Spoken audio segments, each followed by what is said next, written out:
Hey guys, we hope you enjoyed this free clip of aggressive progressives on the Young Turks. This is just a preview of what you will receive with TYT membership. That means exclusive interviews, panel discussions, and more of Jimmy, and of course, me. Check out this next clip, and if you like what you see, you can access full episodes of Aggressive Progressives by becoming a member. Head to tyt.com/join now.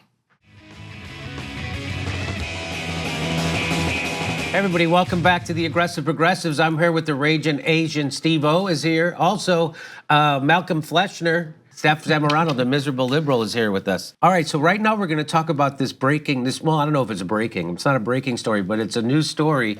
Politico is now talking about, they're trying to brace people for the end of the Robert Mueller investigation. And what they're trying to tell people is that it's going to end up to bupkis, which is what people who have been, like me, who have been using our normal brains instead of our lizard brains to look at the Russiagate story. And we keep saying, waiting for evidence. You know, there's lots of people in the news media that are doing it correctly. Glenn Greenwald, Aaron Matei, Max Blumenthal, people like that. Kyle Kalinske, Secular Talk, The Humanist Report. There's a lot of people like that on the left, Tim Black, or Lee Camp also, a lot of people on the left who have been just waiting for evidence, and we're being skeptical of the intelligence community because they're liars. And they lie about everything all the time, and they overthrow governments illegally, and they're murderers and they're torturers. So you should never take the word of the intelligence communities without evidence, and that's what everybody's been doing because they hate Trump so much. Any bad thing about him, they just, boom, goes right to press, and it doesn't need to be vetted, and who cares if you're pushing a conspiracy theory with no evidence? That's what they've been doing. Rachel Maddow's been the worst at this. And a lot of people have tried to warn you that I've been trying to warn people, a lot of other people have been trying to warn people, even Mike Morell, who's the former CIA director, last December in Politico, in this article, ex-spy chief, Russia's election hacking was an intelligence failure. What he says in that article is exactly what's being said now. He says this, so let's talk about what I think the possibilities are going forward. So I would not be surprised if Bob Mueller concludes that the Trump campaign did not violate the law with regard to its interactions with the Russians. This is last December in Politico. This was in there. Nobody reported this part of the interview except the Jimmy Dore Show and Aggressive Progressive. Everyone else went with the other crazy headline that, oh, the Russia did it, Russia did it. Of course, later on, he's warning everybody, we're never going to find anything. He says, I'm really open to that possibility. Why? Because as you know, the New York Times, the Washington Post, and every media outlet that is worth its salt has reporters digging into this, and they haven't found anything. And I think that had there been something there,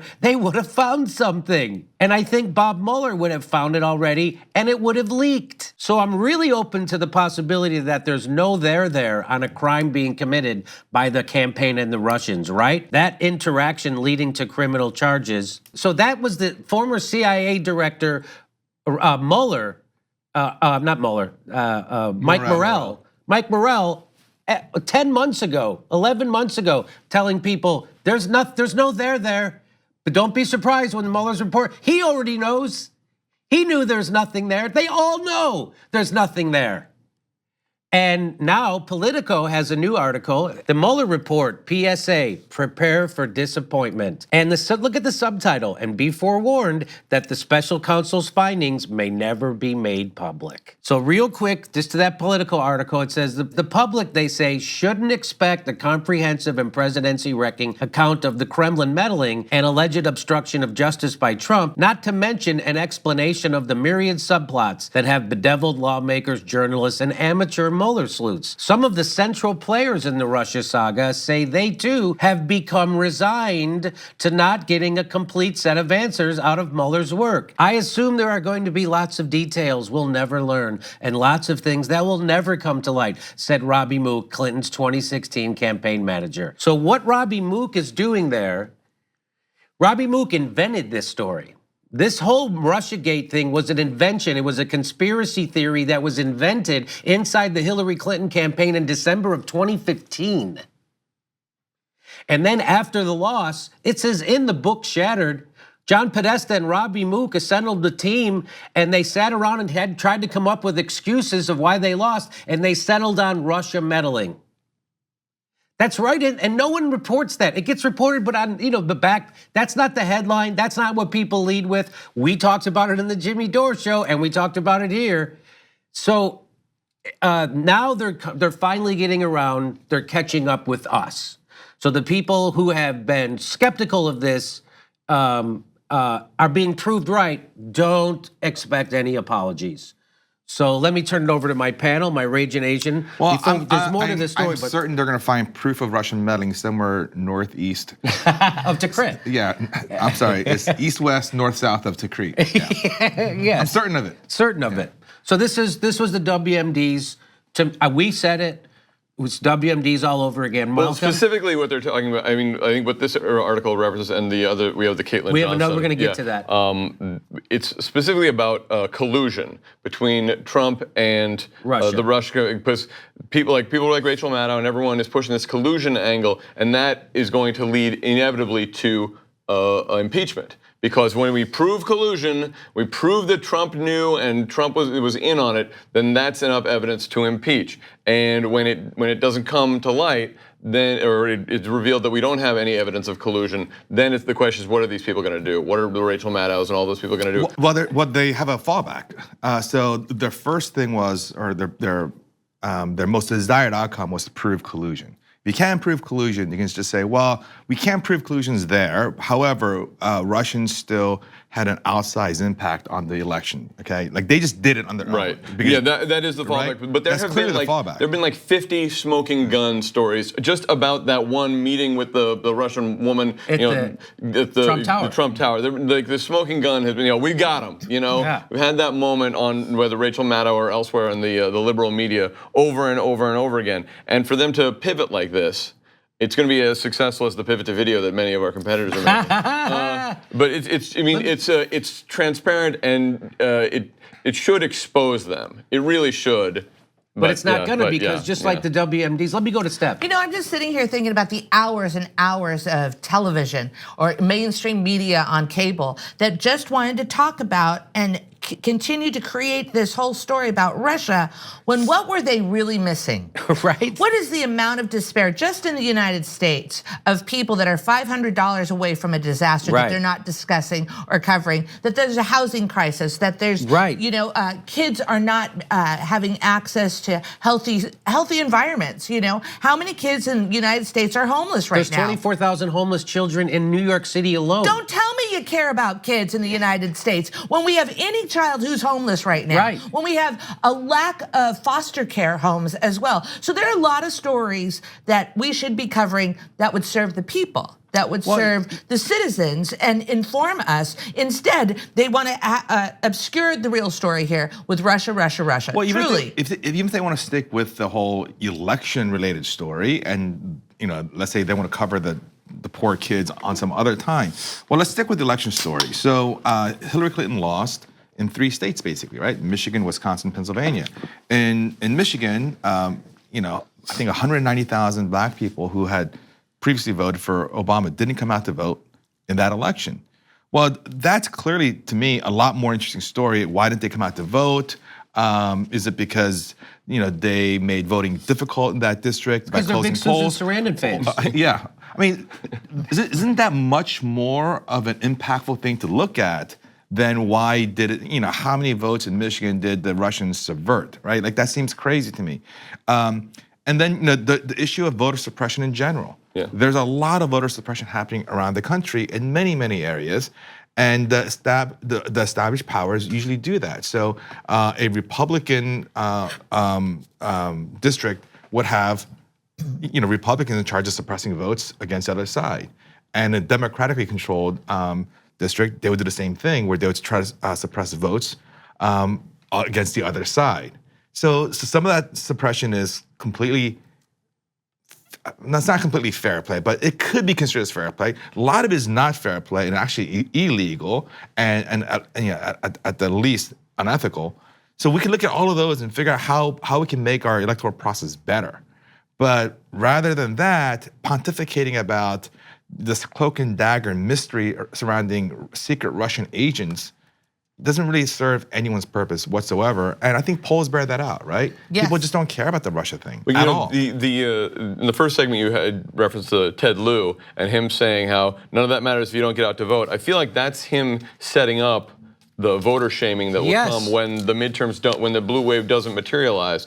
But you guys are suggesting, I guess, that you think that the Democrats specifically should focus on the problems faced by the 80% of Americans who are living paycheck to paycheck, that those people aren't really overly concerned about Russiagate, really? Do you think they're going to worry about the fact that they can't, 60% of Americans can't handle a $1,000 emergency? That's going to be more important to them than Donald Trump's taxes?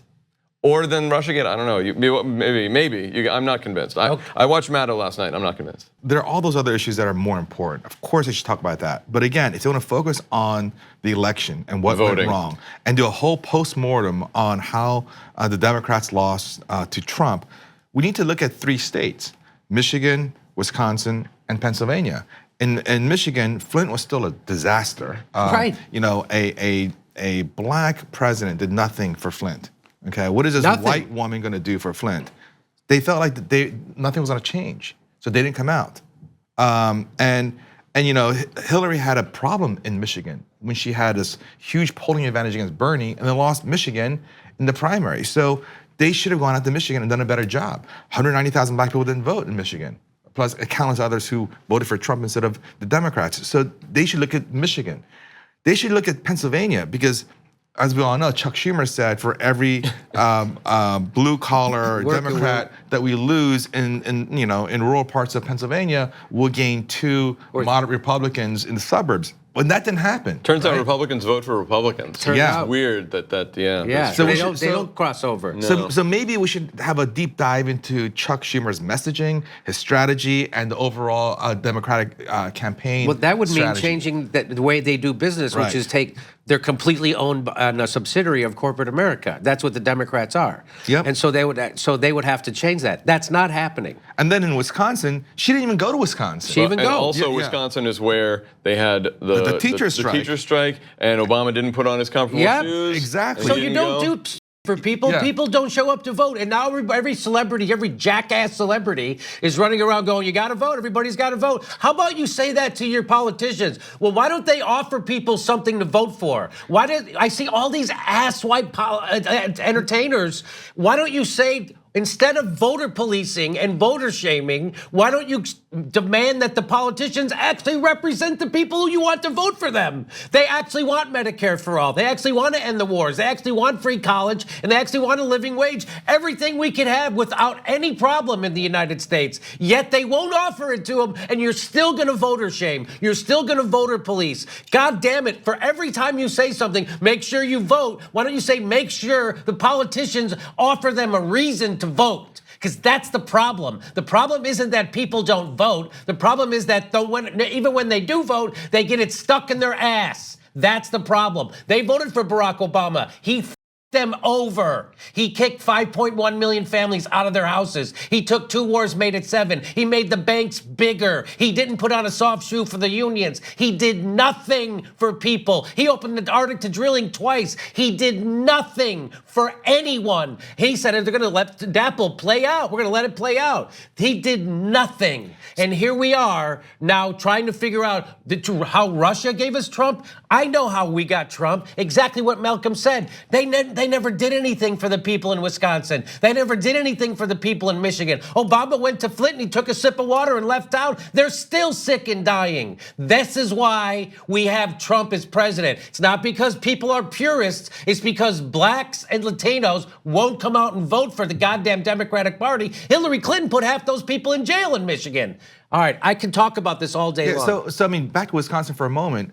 You have all of these people in Wisconsin going on strike at great personal sacrifice.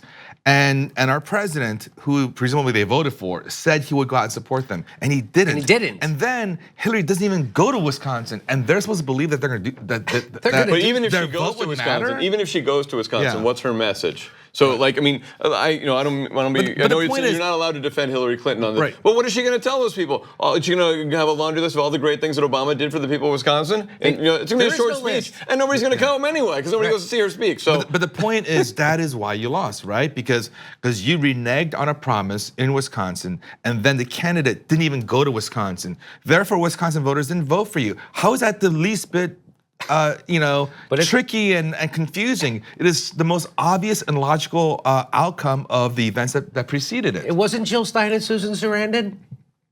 People with no money and no power? You mean Barack Obama actually could have had more influence? That's weird to think that the most powerful guy in the world with every resource at his fingertips could have affected the vote outcome in Michigan and Wisconsin had he done a goddamn thing for those people. Do you think it would have made a difference if Barack Obama and Hillary Clinton went to Wisconsin and Barack Obama said, I'm sorry, I screwed that up. I wish I could do that over. Right. And you guys deserve much more than what you got. Hillary, but would Hillary, if you vote for her, she will deliver for you. Like that would make. I mean, I don't know if I'd believe it. It would have worked for that moment, and if they screw them again, then next time it won't work. But that would have worked. But what he was saying, Steve, that would have worked at that exact time. Instead of saying that, you know what Barack Obama was saying? He was saying the TPP. We have to pass the TPP. We have to pass the TPP. He's saying that to the people whose lives are destroyed by NAFTA. And so instead of saying that, instead of giving them a reason to vote for Hillary, he was giving them a reason to not vote for her. They're doing again, and then you get all the moron liberal elite entertainers and news people going Susan Sarandon. Meanwhile, Hillary was in Arizona trying to win Arizona. The Democratic Party's obsession with trying to win Republican votes is fascinating. Why are you trying to win their votes?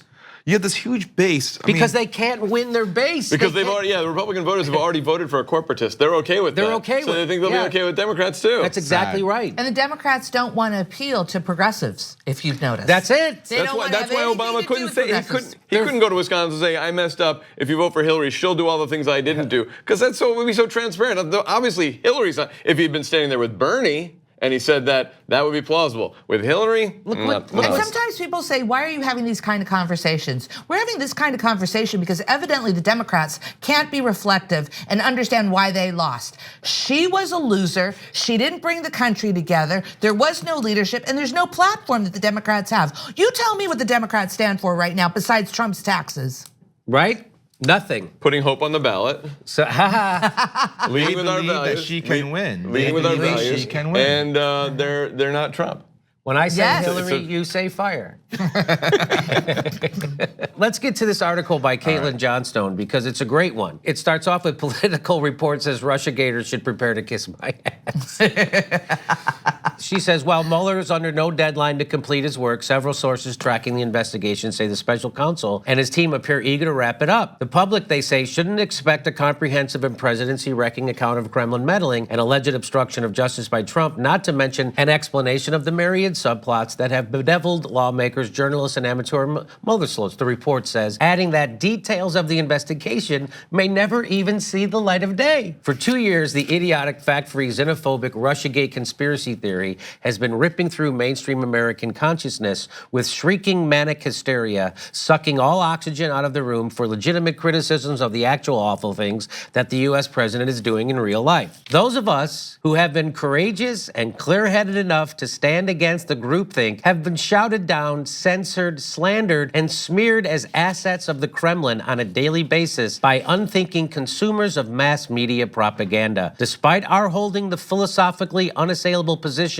of demanding the normal amount of proof that would be required in a post-Iraq invasion world, none of the investigations arising from the Russiagate conspiracy theory have turned up a single shred of evidence that Donald Trump colluded with the Russian government to rig the 2016 election, or to do anything else for that matter. All that the shrill, demented screeching about Russia has accomplished is manufacturing support for steadily escalating internet censorship and a massively bloated military budget. A hysterical McCarthyite atmosphere wherein anyone who expresses political dissent is painted as an agent of the Kremlin, and any dissenting opinions labeled Russian talking points, a complete lack of accountability for the Democratic Party's brazen election rigging, a total marginalization of real problems and progressive agendas, and an overall diminishment in the intelligence of political discourse. The Russiagators were wrong, and they have done tremendous damage already. So we've been saying this here at the Jimmy Dore Show.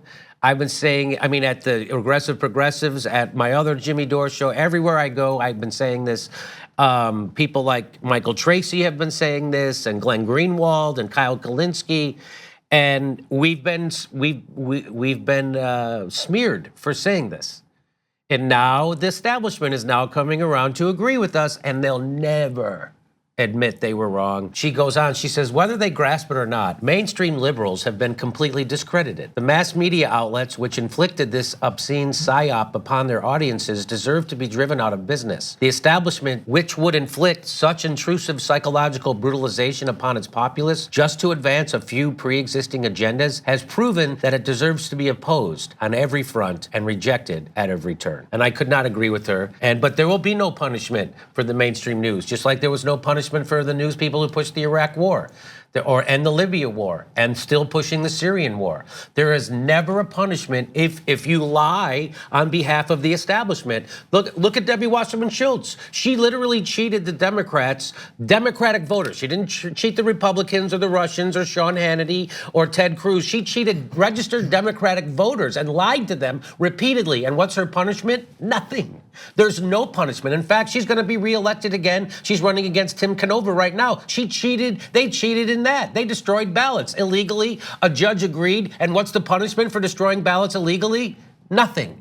What's the punishment for cheating, committing the biggest election fraud in the history of our country in the Democratic primary of 2016? There's no punishment. What's the punishment for Hillary Clinton's campaign for telling people at $300,000 a plate dinners that money's going to down ballot races, and then it didn't? They took all that money and funneled it back to Hillary Clinton's campaign. What's the punishment for that? There's no punishment.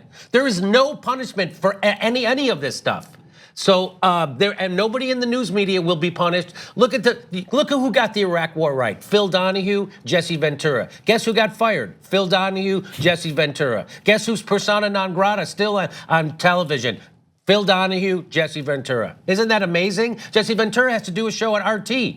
And I guess they say he's a Russian puppet too, even though he was a governor of a state, a mayor of a city, and he was a Navy SEAL. But somehow, so here we are. And and by the way, the people who are pushing this will never apologize. And they'll never say they were wrong. And they'll never, ever apologize to me. That's for sure. So here we go. Well, I was struck when you were reading it before the break, when you were reading the article, that the parallels to the Iraq War are not just that people who got it wrong don't have to apologize for it, and the people who got it right are disappeared. I mean, it's.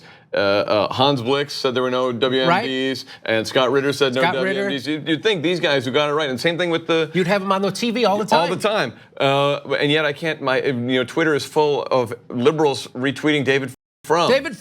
You're right about that, but in addition to that, there's another parallel is this sympathy. You're a Putin puppet. Yeah, you're Putin's body. Who is Putin's body? That parallels exactly what's being said. You're a terrorist sympathizer, or you side with the terrorists. Yeah. But it's now it's liberals who are saying. You're saying during the Iraq War, if you oppose the Iraq War, they would call you a terrorist sympathizer or Saddam's buddy, and now they can just dismiss you by calling you Putin's buddy, which is what Gary Kasparov did to me in public in Oslo, Norway. But at least during the lead up to the Iraq War, it was generally right-wingers and Republicans who were saying this about the left. Now it's liberals saying it about the left. Progressives. Yeah. So it's even more despicable. We expect that kind of treatment from the right wing, that they're horrible and they have no morals and no ethics. But for people who are liberal to be doing it, who call themselves liberal, yeah.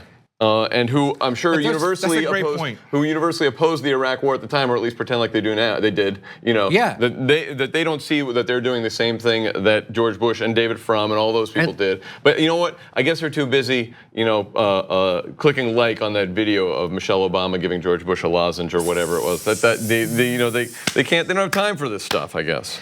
So I just want to remind people that, the Democrats could sweep into power right now by offering Medicare for all and the wars, free college and a living wage, and they won't do it. So when you say that, really quickly, when you say that is, people go, well, what is the solution, Jimmy? That's the solution. What are you suggesting That's my they solution. do? Say it again. My solution is you hold your politicians, your elected leaders, feet to the fire, or people who are running for office. You say, I'm not going to vote for you unless you offer me ending the wars, Medicare for all, free college, and a living wage. And if you don't offer that, I'm not voting for you, and I don't care who wins, because if you win, I lose. That's what you got to do. And that's why half the country doesn't vote. And all they're doing now is exactly what Malcolm X said. They got to show you a lion so you'll run towards the fox. So that's what they're doing right now. They're showing you a lion, so you run towards the fox. So the lion is the Republicans and Trump, and the fox are the Democrats and Chuck Schumer and Nancy Pelosi, who is not going to do a goddamn thing for you. The most they'll do is institute a right-wing healthcare plan that still F's you over on a daily basis. That's the most the Democrats are going to do for you. And so this idea, again, that somehow you're going to take over the Democratic Party and reform it, I'll give you the double CK on that. That is a pipe dream. The first order of business of the Democrats is not to defeat the Republicans. It's to first squash the progressive. That's their first order of business, and that's not hyperbole. That's literally what they do. And that's why the Democrats are still pushing Russiagate instead of pushing Medicare for All, ending the wars, free college, and a living wage. That's why we're in this position, because there is no goddamn opposition party. Barack Obama today said the biggest threat to our democracy is indifference. Wall Street's #1 spokesperson, Barack Obama, is saying indifference is the problem. No, it's corporate control of our government and culture. You lying sack of it. That's what Barack Obama's offering you. Nothing. The biggest threat to our democracy is you not doing anything for the people in Flint. That's the biggest threat to our democracy. The biggest threat to our democracy is you not doing anything to help unions who are under assault, and you could have did something. That's the biggest threat to our democracy, is you cracking the heads of peaceful protesters demanding redress of their government over Occupy Wall Street. That's the biggest threat to our government, is that you are bought and paid for and people don't realize it. That, and you're still around, and you're still pushing insidious like indifference. Indifference is the enemy, the biggest threat to our democracy. I think we know the biggest threat to our democracy, and it's your corporate buddies who have us over from day one. You didn't do a goddamn thing you said you would do, and you did the exact opposite. You were change on the outside, continuity on the inside. You were George Bush 2.0, and that's why we got Trump. That's the biggest threat to our democracy. It isn't Russia, it's people like Debbie Wasserman Schultz, and it's Goldman Sachs, and it's the military-industrial complex and Exxon. Those are the threats to our democracy. It isn't another country, and it certainly isn't indifference. And if people are indifferent, it's because they elected a black guy with a Muslim name 8 years ago, and not a thing got better in their life. Well, look, I mean, study after study have shown that public opinion doesn't matter anymore, right? So, so we live in an oligarchy. Right, so. But indifference is the problem. Right, well, the indifference is fostered, right? I mean, if you care and you indifference care and you care. Indifference is a symptom. It's a symptom, right? Because if you care and you care and you care and you try to vote and try to make your policy, if you try to get that installed, it just fails over and over. There's nothing you can do, and the big money corporate interests are always winning. Well, yes, that would drive people to not vote. That would drive people to be indifferent, because they don't have a voice. You've taken the voice away. So I agree with you, Jimmy, in the sense that celebrities and politicians who implore people to go out and vote, that's really just it's gamesmanship. It's not real. It's just kind of a fake. Let's pretend that we can make a difference. Let's pretend we're all participating in a functioning democracy. We're not. We're not, because 30 years. For 30 years, our not our indifference, but our actual caring did not matter. So for 40 years, who's won every election? I think you know this answer. Who has won every election for the last 40 years? Goldman Sachs. Yes. Yeah. Goldman Sachs. Goldman Sachs has won every election. Every election. Yeah. So that's what we're talking about. So if one of those elections the workers would have won, maybe things would be different in this country. But every election the workers have lost, and Goldman Sachs has won. But if you're one of those celebrities who's tweeting out about how everybody should go out and vote and so on and so forth, and then you see that Nancy Pelosi comes out and apropos of nothing, out of nowhere says, "Oh, when we're in power, we're going to reinstate pay-go." Whose constituents is she serving? What is the audience? Who is going to see that and be like, yes, we need this blue wave because I don't want I don't want any of these problems solved. Yes. I just want the Democrats to be in charge, so Donald Trump, they can have investigations of him and look at his tax records, and then there'll be somebody in Congress who can tell him he has to pipe down instead of insulting celebrities and insulting people and insulting foreign leaders, and they can, instead of just the Republicans going tisk tisk tisk and then voting with him, we can have Democrats going tisk tisk tisk and not voting for his policies. That's all they're saying, is we're not going to vote for him. They're not putting forward a positive agenda, and the positive agenda, to the extent that they're putting one up, is Nancy Pelosi saying we're gonna reinstitute pay-go, which nobody wants. Nobody wants. No one. Nobody wants except the donors. I just want to respond to the whole idea that there's apathetic voters out there. Well, you know what? How about giving us a holiday when we have to vote? Why don't we make that day a holiday so everybody can go out and vote? Oh no, wait, if we do that, then more people would have something to say about who we're voting for. I think Jimmy said it before on some other show or some other time that our voting system is designed to suppress the vote. It's not designed to get voters out there. I mean, you're absolutely right, Steph. Voting on a Tuesday is weird and random. You should have the day off. It should be on a weekend. It should be on a holiday or something like that. It's very difficult. I mean, you should have automatic registration, but you have to register, then you separately you have to go vote. So yes, if you want people to vote, let's change it rather than just saying, go vote. Hey guys, we hope you enjoy this free clip of aggressive progressives on the Young Turks. This is just a preview of what you will receive with TYT membership. That means exclusive interviews, panel discussions, and more of Jimmy, and of course, me. If you like what you saw, you can access full episodes of Aggressive Progressives by becoming a member. Head to tyt.com/join now.